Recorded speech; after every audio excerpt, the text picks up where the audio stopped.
We cannot stop AI. We cannot stop what is going on, the mechanization, because it has become global. Yet we have a unique challenge, a supply of educated young people, very youthful population, well educated. So what do we do with our people? And that's the discussion. So, hi guys, thank you so much. Welcome to KIKAO Africa. This is Dad and DNA. I just grabbed my dad for a quick conversation. He's busy, but we're looking at these tools. So I've shown my dad ChatGPT before. I showed him the image generator for Bing. And so Ze's concern, of course, is about what does that mean for the young people of our country, because job opportunities will continue to decline as all routine work becomes mechanized. And it's happening very, very fast. We are also saying how big changes nowadays don't take decades, they take days. So to your point. Yeah, so my concern is, of course, with the implementation of AI. With the implementation of AI. Yeah. My question is this going to take a lot of what we used to do? I can write a book without a lot of work. Yeah. AI can do work that could have been done by so many people. Yes. So yes, work is becoming easier, but what do we do with the majority of people?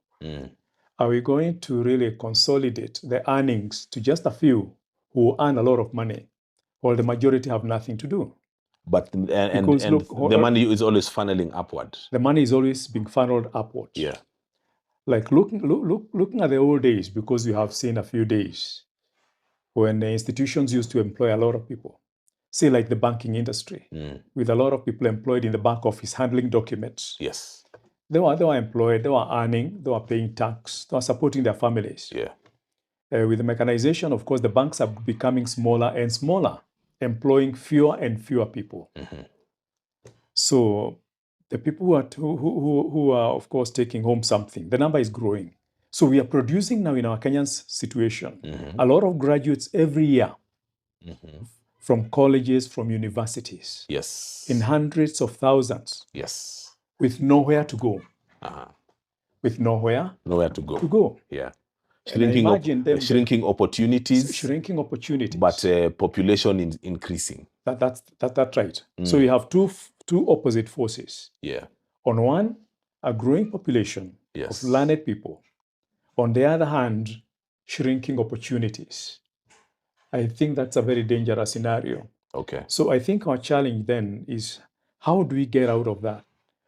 And the dilemma is we cannot isolate ourselves from the global economy. Yes. And the way things are moving. Yes.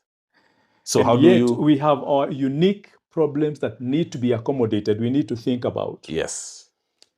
So are we just floating with the rest of the world without really addressing our own issues? Do we have a way we can contextualize our own issues and ask ourselves what is best? Is it possible to really isolate ourselves? I don't think it's possible.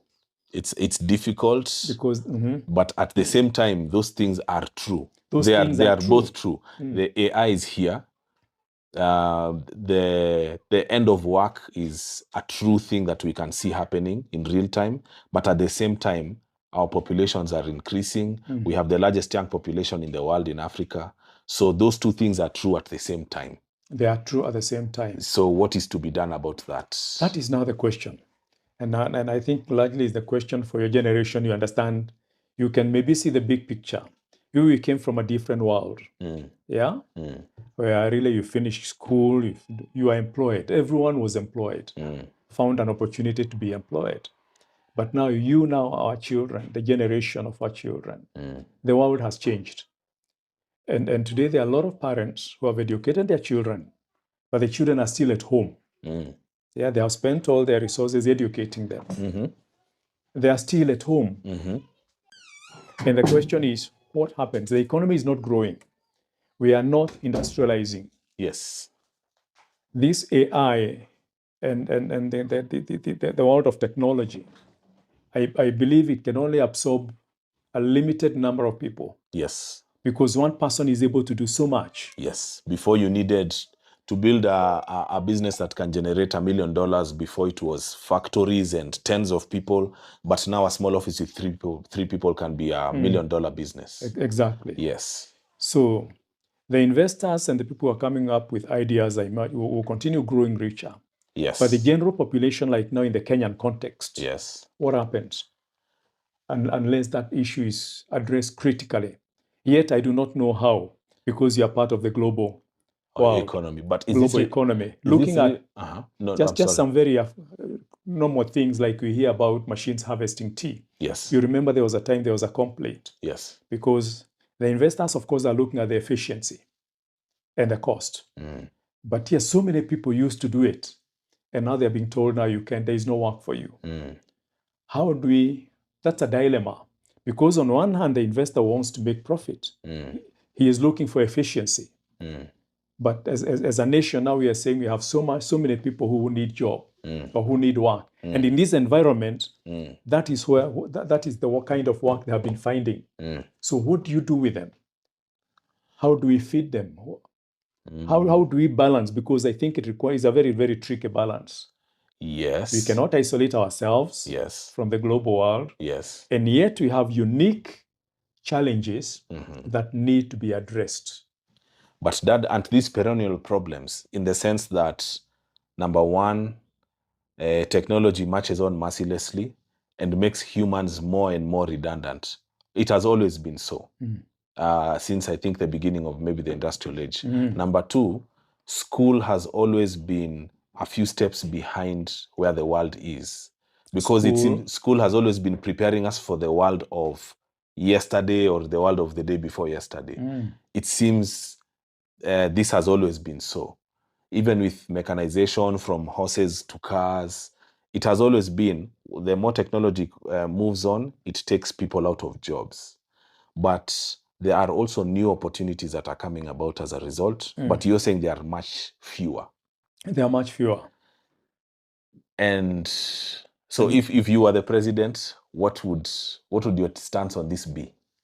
Is it like you create legislation around to halt the implementation of AI, or to kind of slow it down so that you can transition people into this new world? Or what's the thing? Because this is outpacing even the legislation around it.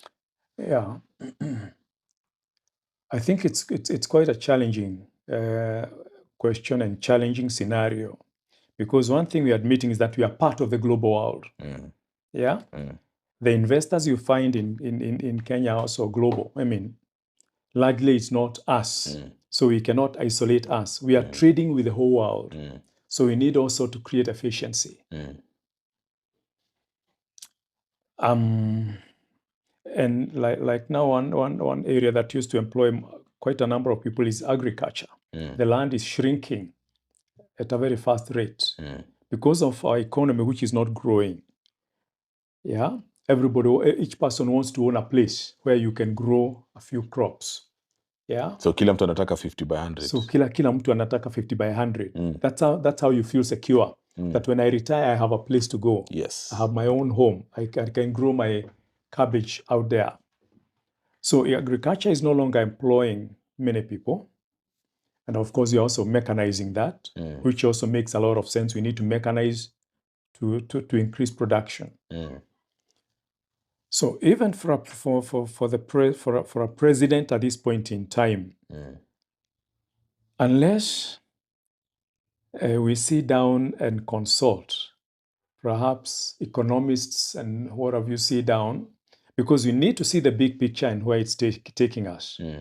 And then we need to look at our local situation and ask ourselves, in view of this development, because the world is moving on and we cannot be left behind. Yeah.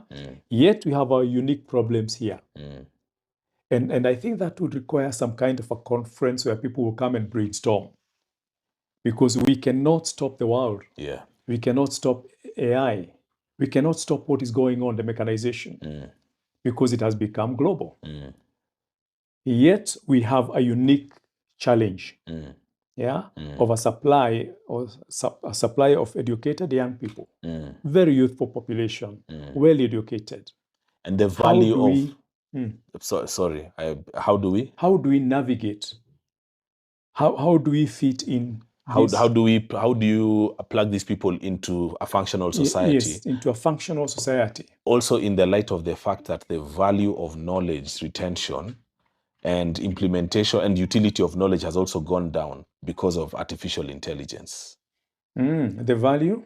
The value of knowledge retention and the value of knowledge in and of itself has gone down because it has been mechanized. It has been mechanized. Yes. Wow. There's also that. Being prepared for the world of yesterday.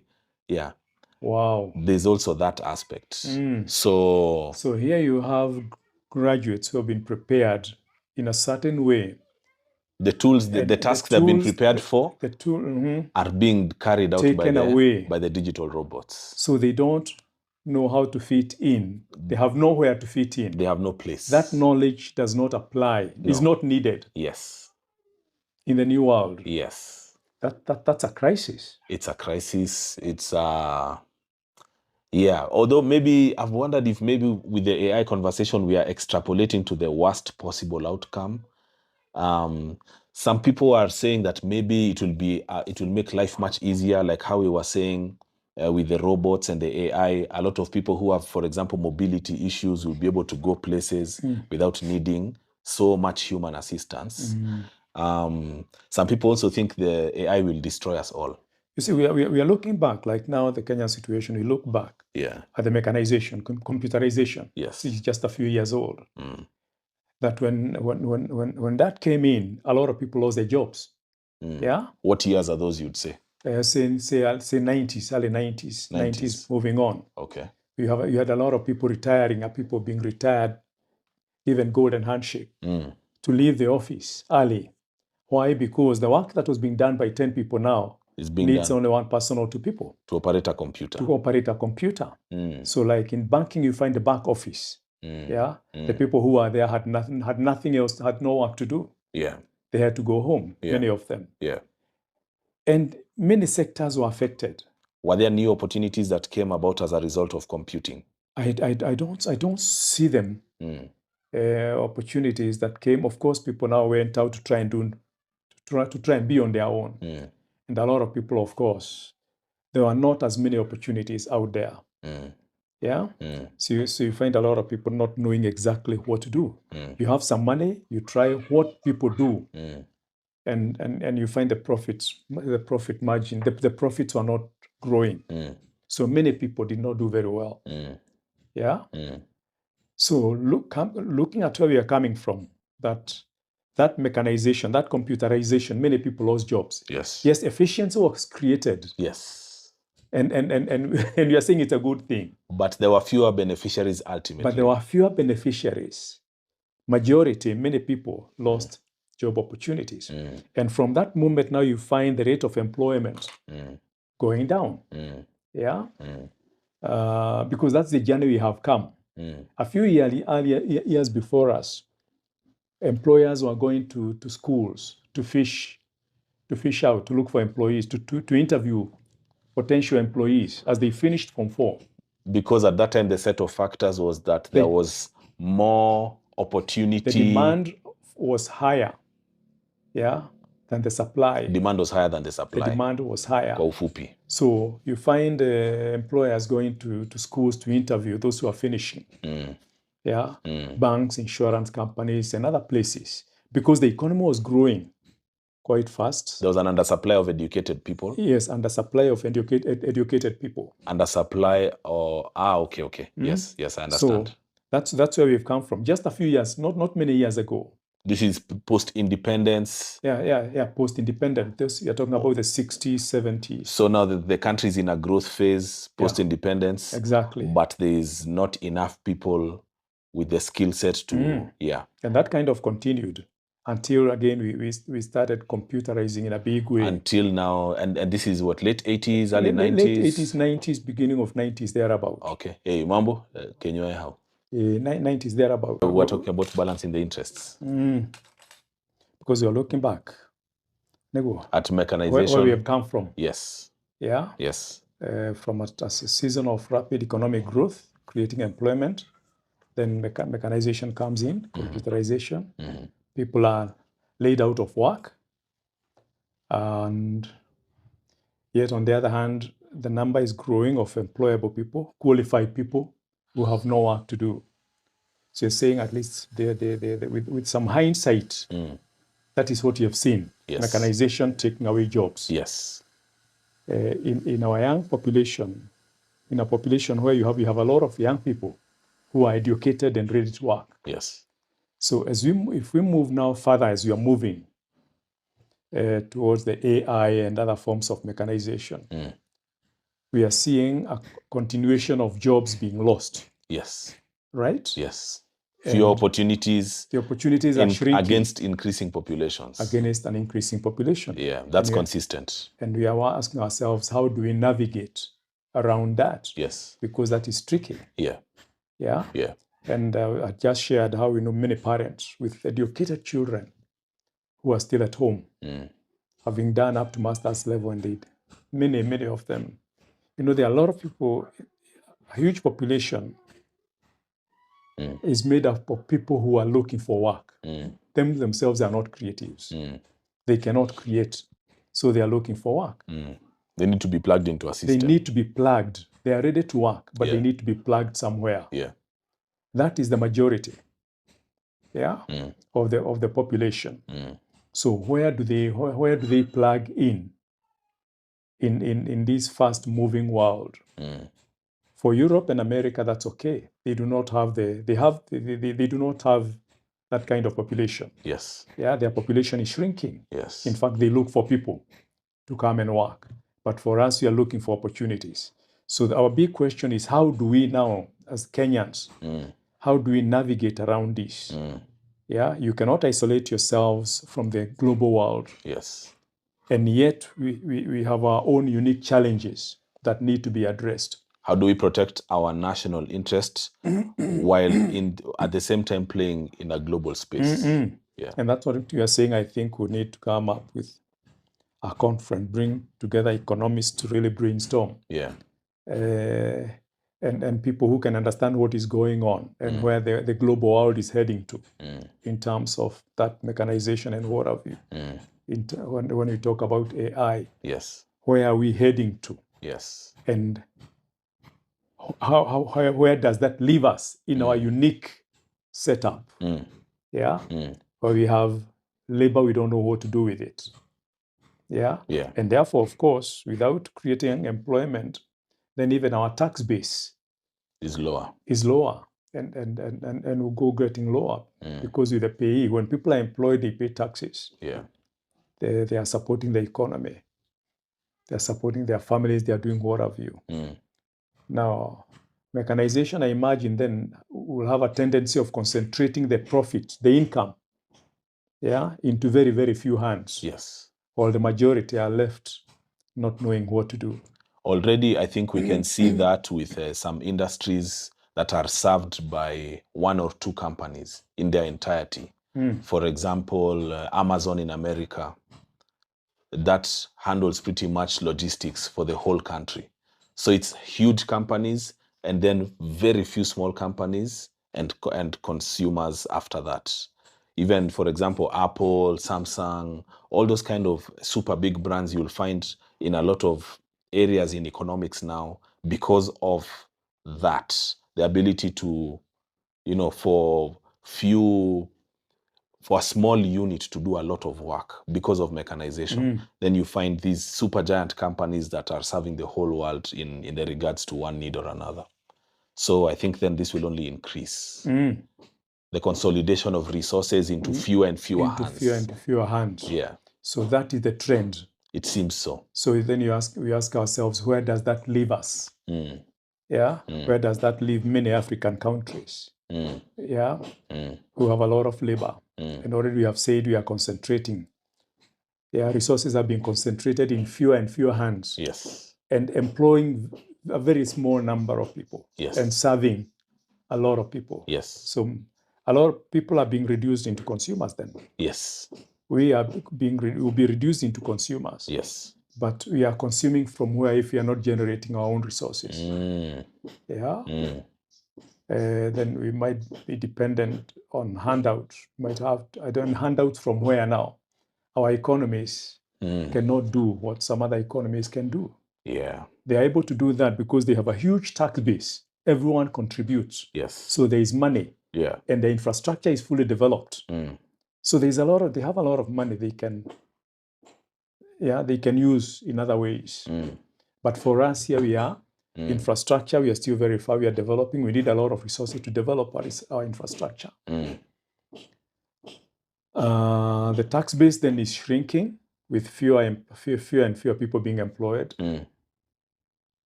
Profits, even the companies that are making a lot of money, mainly are foreign, or they have a huge foreign shareholding. Yes. Meaning a lot of profits then will go out. Yes. So where does that leave us? Just the way I see it, I don't know. Perhaps I'm not getting the whole picture. No, I think you are, because we are disadvantaged. We are disadvantaged. Yeah, because the more this mechanization marches forward, the less utility we are able to provide to the world. Yeah, because where we are strong, the world doesn't need us. Yeah, doesn't need us. Doesn't need our labor. What nyinyi ni wakazi gani? Because if we go outside, find in God's value system, all humans have value. But in the market, in the marketplace, then we are less and less valuable with each passing day. Yeah. And that I think is a big challenge. Yeah. We will need to think of how do we get out of this. Yeah. So this is a bit of a woo-woo scenario. Maybe we can exploit as we end the video. So people have started saying, some people have said that AI will be smarter than the smartest human beings in the next 2 or 3 years. Yes, because of how much data it is able to pull from. That the AI will be smarter than the smartest humans in the next 2 or 3 years. Where does that leave us as humans when we are no longer the apex predator of this planet, and there is a form of intelligence that does not have the soul and the empathy that a human would have, but now has combined with robotics. So there are some people are predicting doomsday scenarios of these machines feeling there's no use for us, and us having created our destroyer. What do you think about any of this? On the surface, of course, it appears like a very dangerous scenario. How fast and foremost do I create something, then it becomes superior to me? It can do better than me who created it. I don't think that's how God intended things to be, because we were there at the pinnacle of things.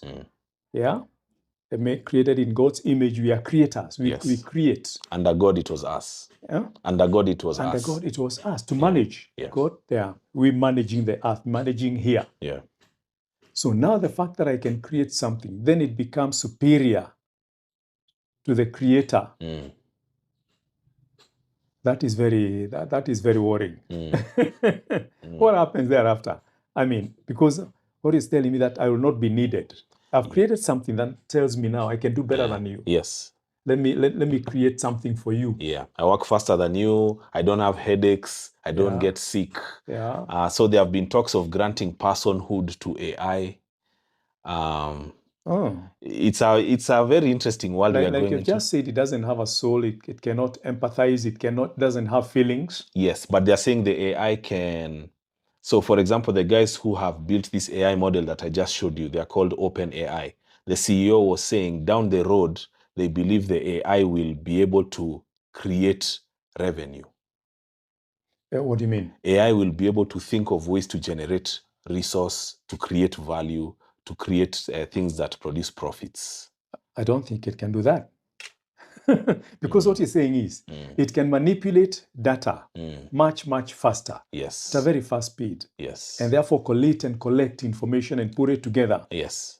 And somehow make sense out of it, or try to give me something that makes sense. Yes. Why? Because of its capacity to manipulate or to handle massive data, which a human brain will take a long time. Yes. And I think that as far as that is concerned, yes, it can handle data, put it together and give it to me. In a manner that I will see the bigger picture, perhaps. Now you can interpret. How now I can interpret that. But if it takes over beyond there just to create something that is beyond me, and how can it talk about revenue? How can it think? Because it doesn't think. Well, in a way it does. In a way it does, but you see, yeah, because it's able to relate. Of course, I haven't understood it fully. Oh. But you're saying it can pick massive data, yeah, and is able to make sense out of it. To see these data all point in this direction, yeah. Or when I put this data together, this is the flow I see. Yes. Yes. Yes. So it's processing information for you and telling you this is what it leads to. It's arriving at a conclusion. This appears to be the emerging theme. Yes. Yeah. Yes. And this appears to be, yes, all that. But it cannot, if it goes beyond there, I don't know where to. And how comfortable that would be. But I don't see it. How can it go beyond there? They call it artificial intelligence. Yes. What do you mean by intelligence here now? So they made two AI models in Stanford, and they were so they created two different models, and of course there are the researchers in between, and the researchers were trying to, this is a few years ago, not even as advanced as now, and the researchers were trying to get the models to kind of work together. And the AIs created their own language to be able to talk to one another independent of the researchers, because the researchers were always interfering with the communication between the two AIs. Yes. So that they could talk to each other. They were able to interface without the knowledge of the researchers. So that's scary. So the AI is thinking. It is not only arriving at conclusions, it is originating thought in some ways. Well, with my kind of background, I'm finding it very difficult to imagine that it can think. Yeah. That it can tell the creator to stay aside and communicate one to another